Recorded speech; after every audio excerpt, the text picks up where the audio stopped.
제가 오래전에 신대원을 다닐 때 그때 학교 수업 시간에 이 목회 실습이라는 과목이 있었습니다.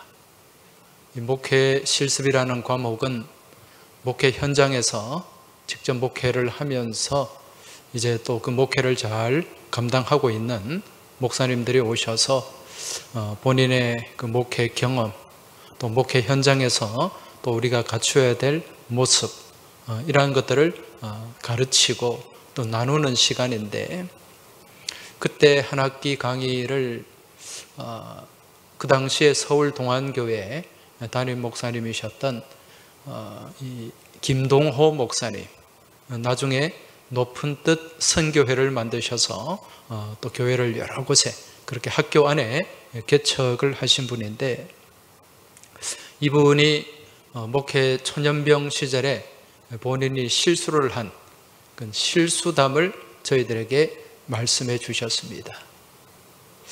그 실수가 어떤 내용인가 하니, 이제 이분이 하루는 말씀을 전하는데 성경에 이 조각목이 나오는 본문으로 말씀을 전했습니다.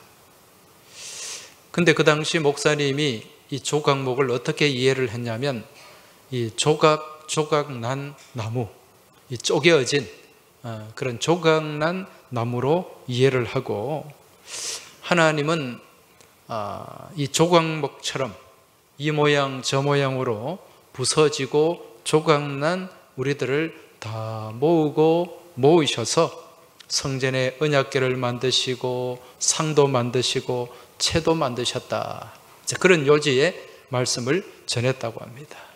그랬더니 그날 교우들이 굉장히 은혜를 많이 받았대요. 그래서 이제 그 시간이 지나가고 어느 날 이 목사님이 성경을 또 읽고 연구하다가 이 조각목이 내가 설교했던 그 조각난 나무가 아니구나라는 것을 알게 됩니다. 이 조각목이 이게 사실은 가시나무거든요.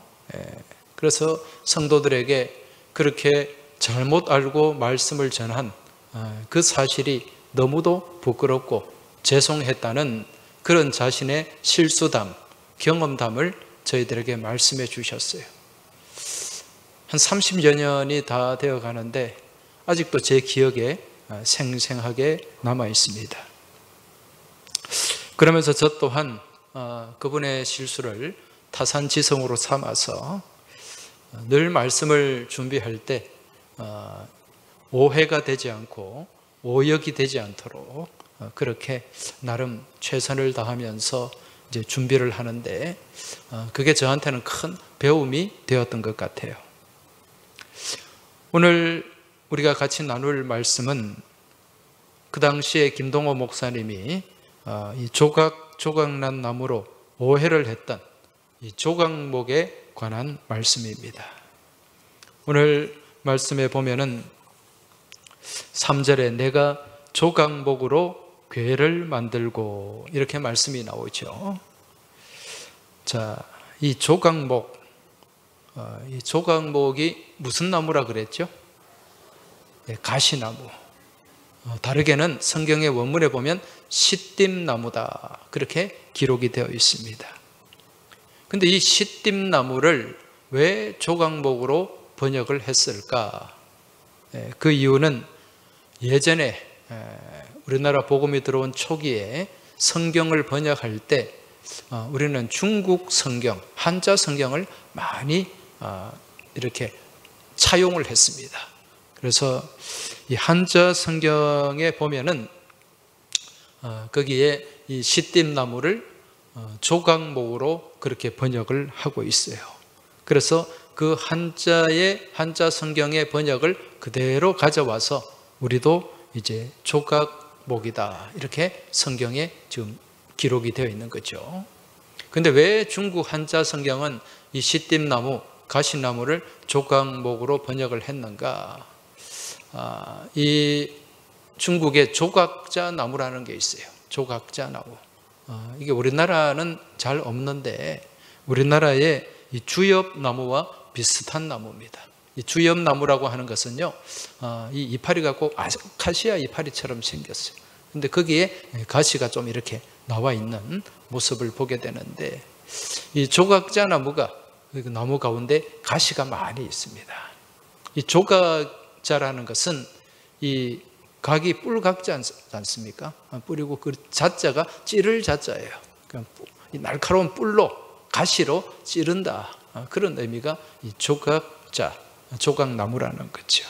그래서 우리 성경이 이런 중국 번역을 그대로 따와서 또 차용을 하다 보니까 지금 우리 개정판 성경에도 조각목이다, 이렇게 번역을 하고 있는 거죠. 자, 오늘 본문을 보면 하나님께서 이런 조각나무, 조각목, 원문에는 시띠나무죠.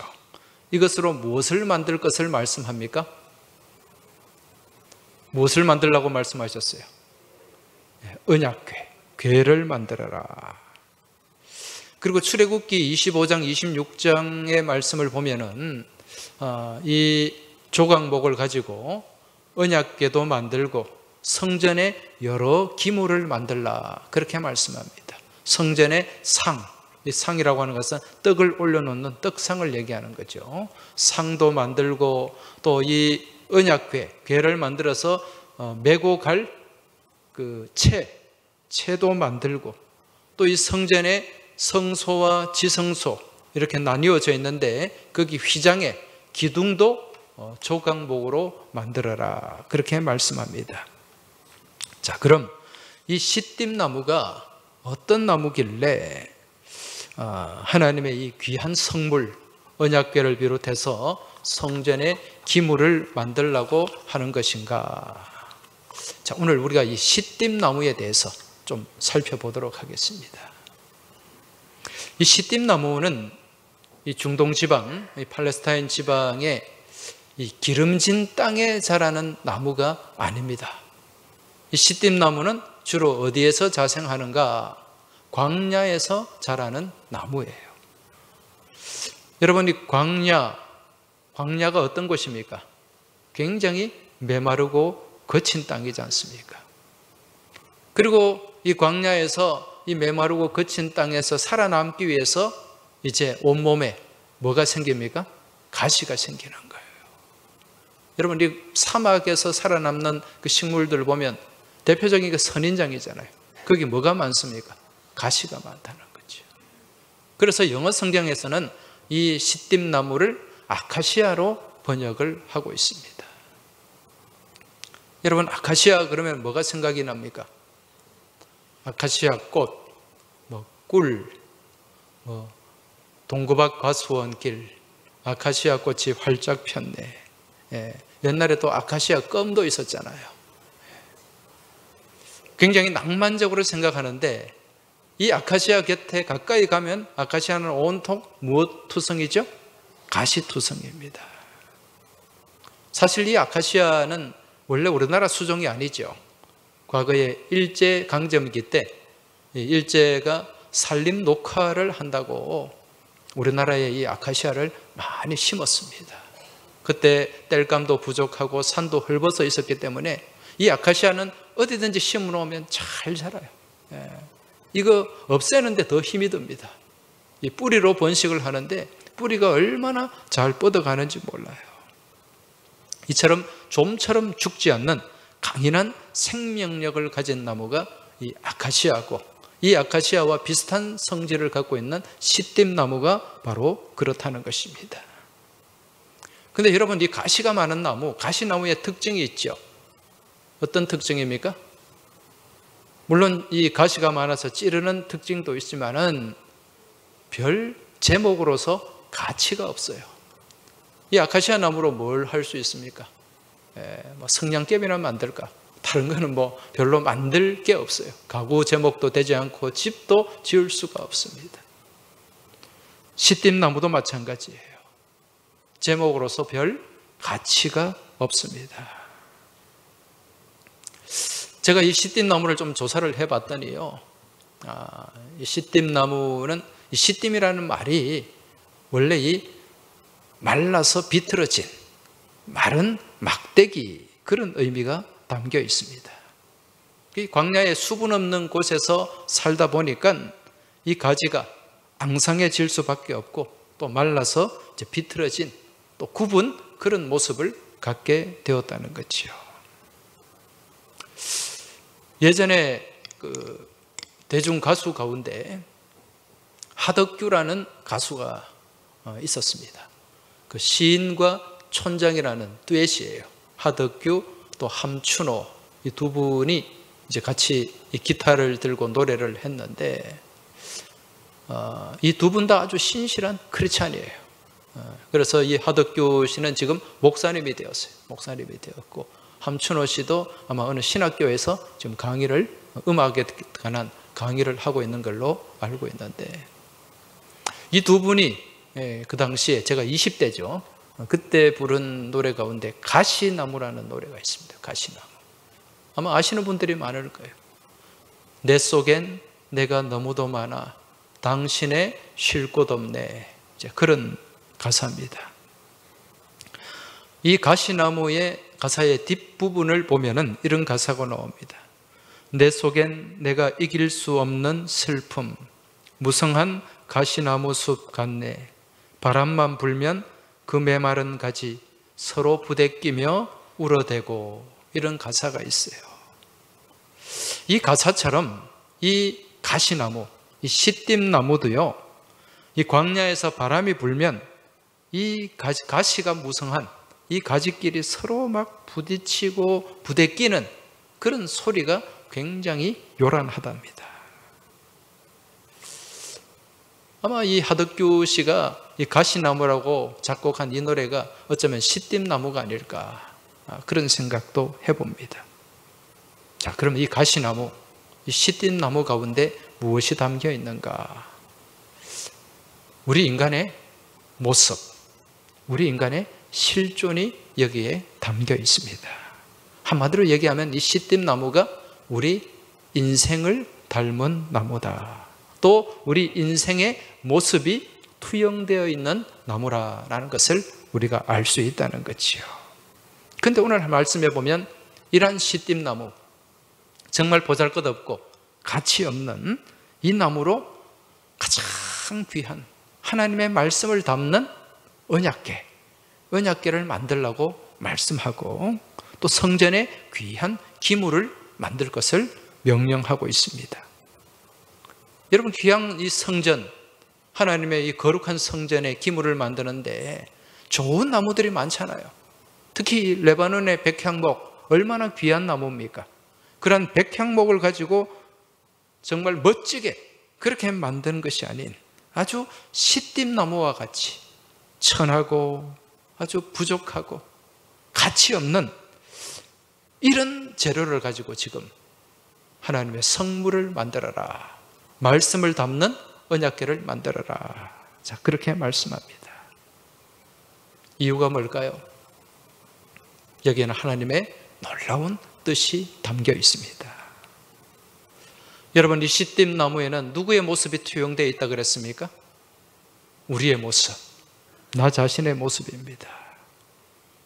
나 자신의 못나고 거친 모습, 메마른 모습, 이런 모습들이 이 시띠나무 가운데 투영되어 있는데, 이러한 시띠나무를 보면서 오늘 우리가 이 시띠나무와 같은 우리가 어떻게 하나님의 쓰임을 받게 되었는가, 또 하나님의 쓰임을 받을 때 어떻게 되는가, 이걸 우리가 알 수 있다는 거죠. 여러분, 이 시띠이라는 말의 뜻이 뭐라 그랬습니까? 바짝 마른 막대기라 그랬습니다. 여러분, 오늘 이 땅을 살아가는 우리의 모습이 이 바짝 마른 막대기의 모습입니다. 이 거칠고 메마른 이 광야와 같은 세상 가운데서 이리 치이고 저리 치이고, 그러면서 정말 영적으로 또 우리들의 삶의 모습이 바짝바짝 말라갈 수밖에 없다는 거죠. 이게 우리의 모습입니다. 이 바짝 마른 막대기의 모습, 아무짝에도 쓸모없는 모습, 저와 아주 친하게 지내는 어느 목사님이 계시는데 이분이 체중이 한 80kg, 90kg 가까이 될 거예요 아마. 굉장히 체격이 좋습니다. 이분이 늘 기도할 때마다 그렇게 기도를 한대요. 하나님, 마른 막대기와 같이 아무짝에도 쓸모없는 저를 사용해 주셔서 감사합니다. 이렇게 이제 기도를 하면 곁에 있던 사모님이 그렇게 얘기를 한대요. 아니, 당신이 어떻게 마른 막대기냐? 당신은 마른 막대기가 아니고 기름진 막대기다. 여러분, 사실 이 목사님의 말씀처럼 우리가 체중이 80kg든 90, 100kg든 간에 우리는 하나님 앞에서 다 어떤 존재라는 거죠? 마른 막대기와 같은 존재예요. 왜? 모두가 영적으로 연약하고 심령이 메마르고 갈급한 존재들이기 때문에 그렇다는 것입니다. 그래서 우리 스스로는 아무것도 할 수 없어요. 아무짝에도 쓸모가 없습니다. 그렇지만 이러한 마른 막대기가 능력 있는 주인의 손에 붙잡히면 어떻게 되죠? 이 막대기 가운데 하나님의 능력이 나타납니다. 놀라운 권세가 주어지게 된다는 것입니다. 여러분, 이스라엘 백성들이 출애굽을 할 때 이스라엘 백성들을 이끌었던 이 지도자 모세의 손에 들려있던 게 뭡니까? 지팡이였죠. 우리가 이걸 지팡이라고 하지만 사실은 막대기지 않습니까? 마른 막대기예요. 마른 막대기.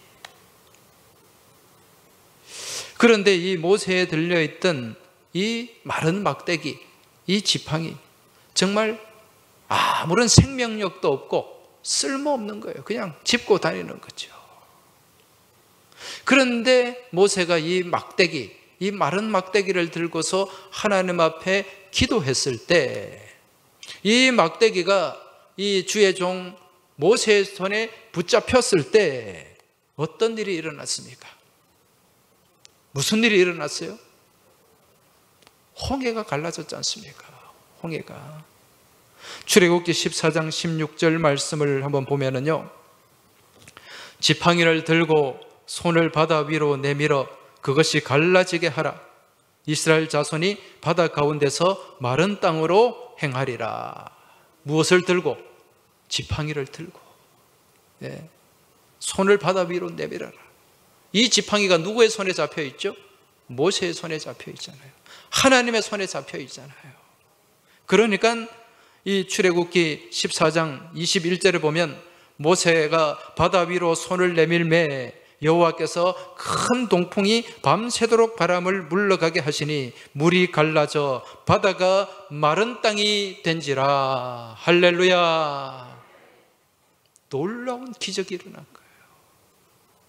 그 홍해 바다가 갈라지는 그 기적의 도구로 이 마른 막대기가 쓰임을 받고 있다는 거죠. 다윗도 마찬가지입니다, 여러분. 다윗의 손에는 늘 무엇이 잡혀 있었습니까? 막대기가 잡혀 있었어요. 다윗은 목자고 목동입니다. 목자의 손에는 지팡이와 막대기가 있어요. 이 다윗이 골리앗과 싸우러 나갔을 때, 골리앗 앞에 섰을 때 무엇을 들고 있었습니까? 물맷돌과 막대기를 들고 있었어요. 그때 골리앗이 뭐라고 얘기합니까? 네가 나를 개로 여기고 막대기를 가지고 나왔느냐, 이렇게 조롱하고 놀립니다. 그러나 그 막대기가 누구의 손에?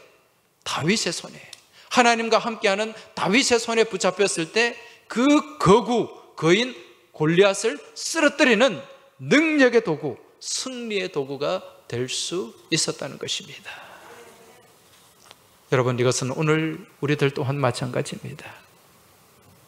오늘 우리들의 모습이 어떤 모습이라 그랬습니까? 마른 막대기의 모습, 바로 시딤의 모습입니다. 그러나 이처럼 부족하고 연약한 마른 막대기와 같은 저와 여러분이 우리 인생의 주인 되시는 주님의 손에 붙잡힐 때, 모세의 손에 잡힌 지팡이처럼 다윗의 손에 잡힌 막대기처럼 능력 있고 거룩하고 승리하게 되는 승리의 도구로 쓰임받게 된다는 사실 믿음으로 깨달으시길 주의 이름으로 축원합니다. 따라서 지금 하나님께서 이 마른 막대기와 같은 시띠나무를 사용하시고 또 언약궤를 만드시고 또 이 시띠나무로 성전의 거룩한 기물을 만드신 것은 이처럼 아무짝에도 쓸모없는 시띠나무와 같은 우리를 사용하셔서 주의 몸된 교회를 이루게 하시고 또 교회를 세우고 성장시키는 거룩한 도구로 사용하시기 위한 하나님의 뜻이 이 가운데 담겨 있는 줄 믿으시기 바랍니다. 우리 가운데 하나님의 거룩한 뜻이 있고 거룩한 계획이 있습니다. 우리 옆에 계신 분들에게 좀 말씀해 주시기 바랍니다. 당신을 향한 하나님의 뜻이 있습니다. 당신을 향한 하나님의 놀라운 계획이 있습니다. 할렐루야. 예. 하나님이 아무짝에도 쓸모없는 우리를 사용하셔서 하나님의 놀라운 뜻과 계획을 펼쳐 가실 줄 믿습니다. 자, 그 다음 이 시띠나무의 특징, 이 마른 막대기 시띠나무 또 다른 특징이 뭡니까? 가시투성이라는 거죠. 온 나무에 가시투성입니다. 여러분, 가시가 잘하는 특징이 뭡니까? 찌르는 거죠. 상처 주는 일입니다. 잘 찔러요. 상처 주고. 여러분, 이 가시의 모습, 이게 누구의 모습일까요? 예, 나의 모습이죠. 우리의 모습입니다. 오늘 이 시대를 살아가는 사람들의 모습 가운데 정말 많은 가시들이 있어요. 크고 작은 가시들이 다 각자에게 심겨져 있습니다. 가시 없는 사람이 없어요. 이러한 가시를 가지고 서로 찔러대고 상처 주고 그렇게 살아가는 모습이 인간의 본성이에요. 우리 인간의 본연의 모습이라는 거죠. 에베소서 2장 말씀에 보면은 에베소서 2장 3절에 우리 인간의 본성, 본질을 잘 보여주는 말씀이 나오지 않습니까?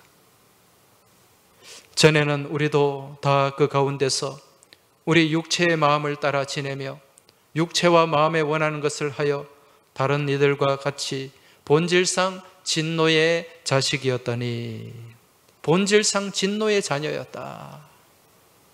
이게 우리의 실존이라는 거죠. 본연의 모습입니다. 여러분, 여기서 이 본질상 진노의 자녀, 진노라는 말, 이 말이 무슨 뜻인가?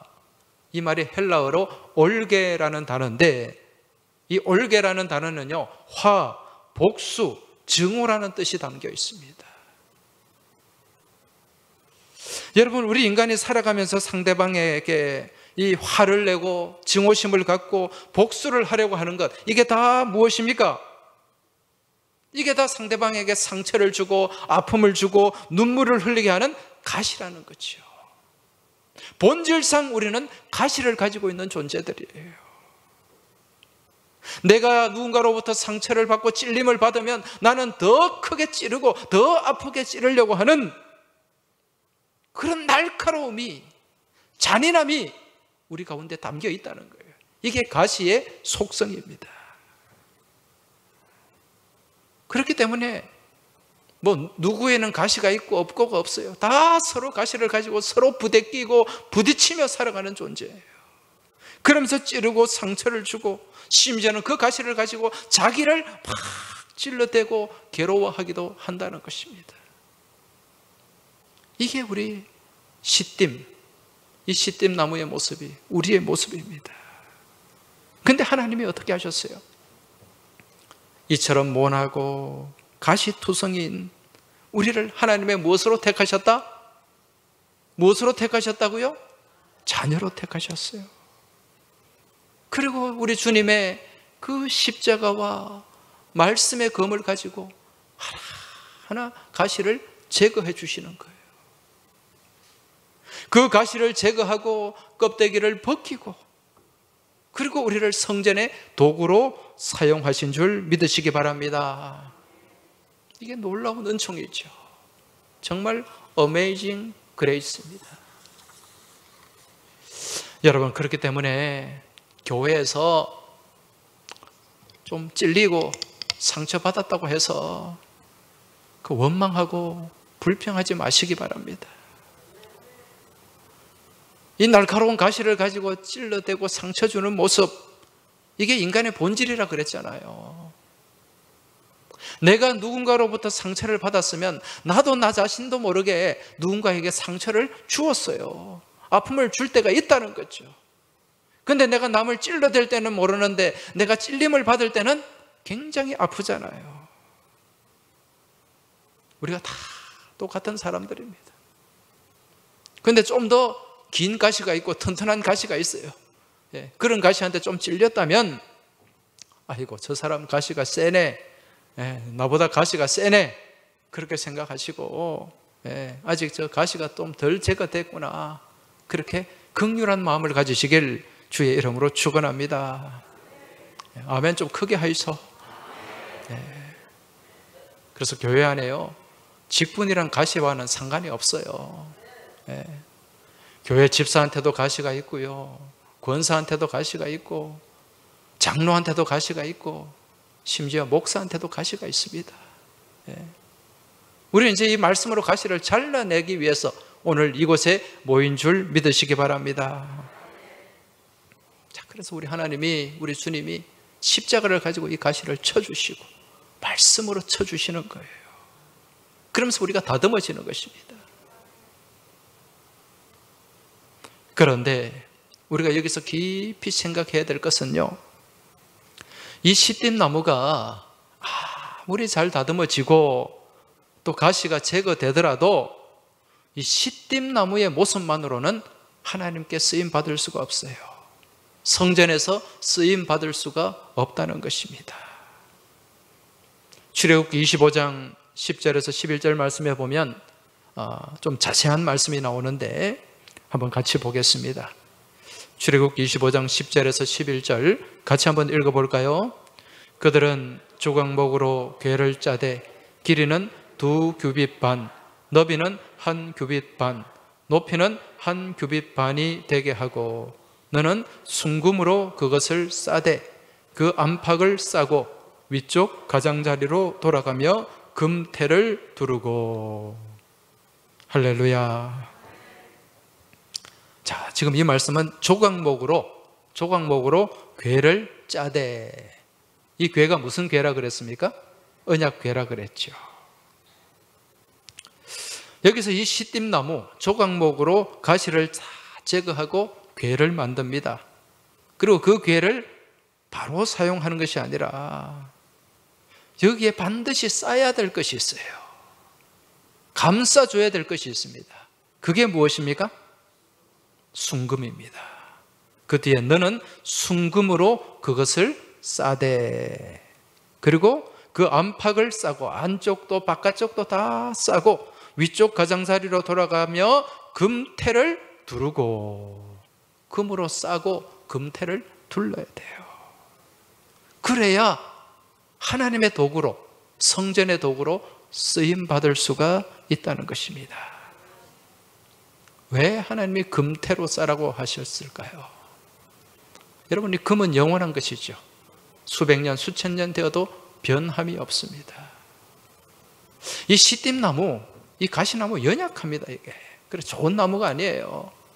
이걸로 언약궤를 만들고 채를 만들고 또 그렇게 만들어서 당시에, 이 출애굽기 당시에는 광야를 지나가지 않습니까?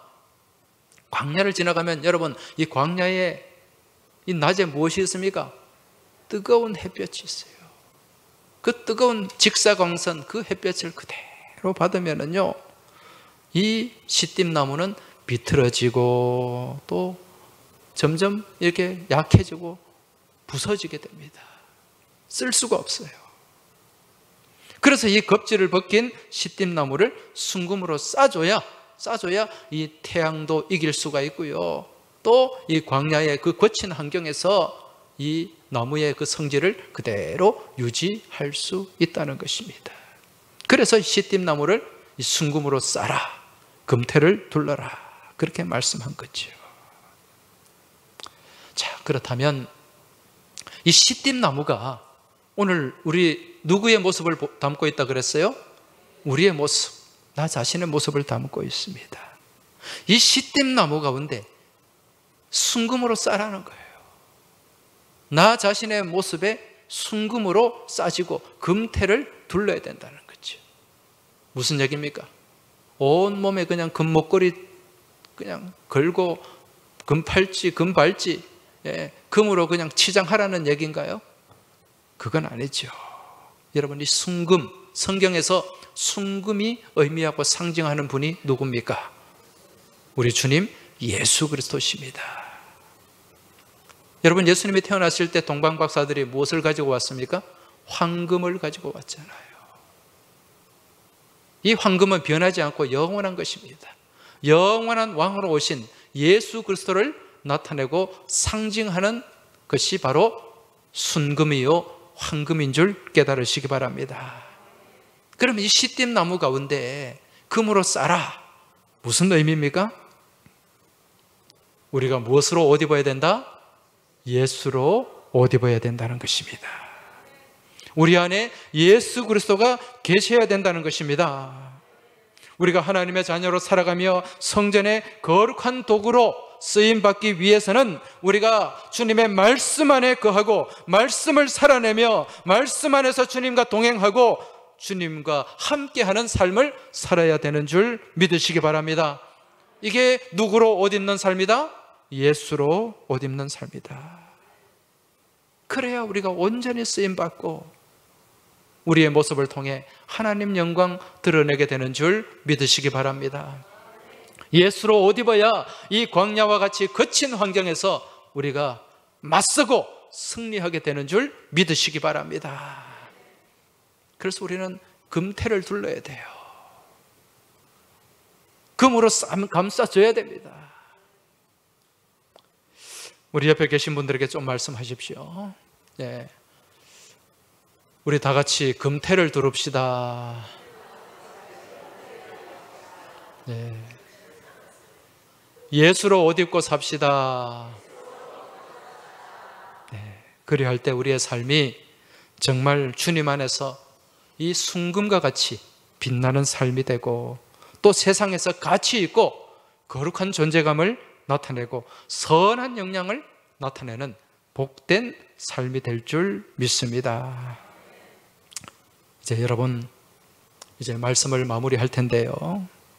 오늘 우리가 이 말씀을 품고 또 한 주간 또 이 땅의 삶을 우리가 살아가야 됩니다.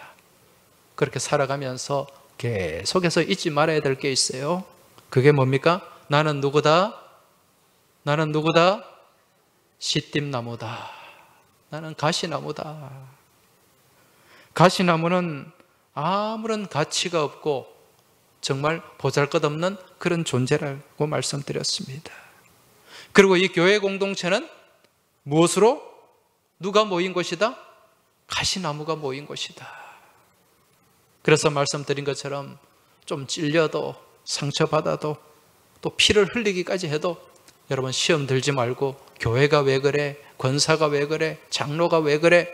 그런 말씀 하들들 마시기 바랍니다.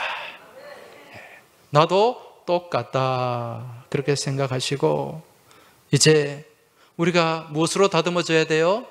말씀으로 다듬어져야 돼요. 그래서 내 안에 있는 가시를 먼저 제거해야 됩니다.